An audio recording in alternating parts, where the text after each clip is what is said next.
It's time for Chad's Recovery Corner, where the recovery's just around the corner. It's time for Chad's Recovery Corner,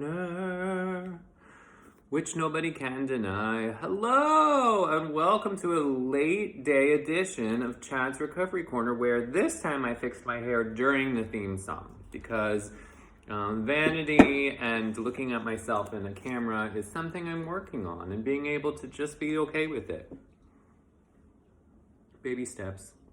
So today we're going to read from Lavender Light. This is also the one, I think we've read from it before, that is more geared supposedly towards gay men, but we can all find something to identify with, probably. I was seized by the stern hand of compulsion, that dark, unseasonable urge that impels women to clean house in the middle of the night. I don't know why it said women specifically. There's a lot of things in our recovery literature that are kind of somewhat misogynistic. Let's just say that sometimes we end up cleaning all night because of the urge. I don't know why it was gender specific. That's maybe for another episode. We have all been victims of compulsion. Something seemed to force us to commit what seemed to be an irrational act. Sometimes this was the urge to drink, drug, or eat until we lost consciousness. Perhaps we were driven to wash our hands constantly, gamble away our life savings, or try to control other people's lives. After each binge, we were filled with remorse and vowed never to repeat this behavior. Yet our obsessions returned, and we never could find satisfaction or peace of mind. It's a Chihuahua interruption.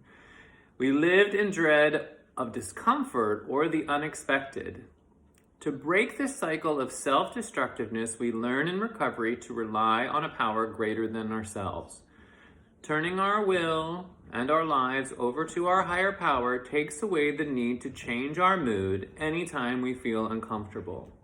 Working the steps, attending meetings, and seeking professional help when necessary are tools that help us break the hold of these disturbing preoccupations and the hold that they have on us. I think I said hold too many times. I dedicate this day to going with the flow. I relax and trust in the divine order of life. Okay, that's a lot of stuff in there to be able to talk about, and these are very brief little tidbits. So, there's a lot of things about all the binging we do in our life, not just drugs and alcohol. Where else are you binging? Me personally, I've binged on anything you could possibly have an addictive problem to. Sex, food, drugs, shopping, whatever. I have kind of done it to extreme. This is also saying that the key to a lot of this is to turn it over to a higher power or a divine order or something, however you want to frame higher power for yourself. Some of people go with God, some got a Buddha, some got a Jesus. We don't judge. We just say that we got to turn it over to something outside of ourselves, because ourself does not work out. Me personally, I have a really hard time turning things over. I feel like that I have all the answers within myself, and I don't. I have to kind of put something to an outside of myself force, be that God, and for me it is, and I'm realizing I have to check in with God regularly. I went through a depression over the past few days. I was thinking we weren't going to even have a Chad's Recovery Corner. I was so depressed. Did I check in with my higher power? Nope. Don't know why.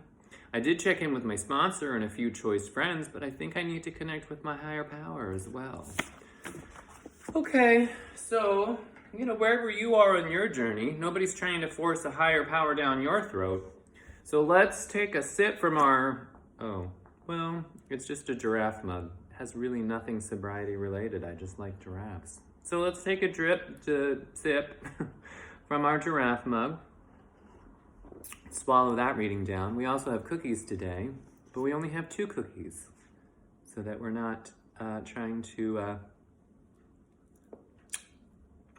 cover up the bad feelings with food.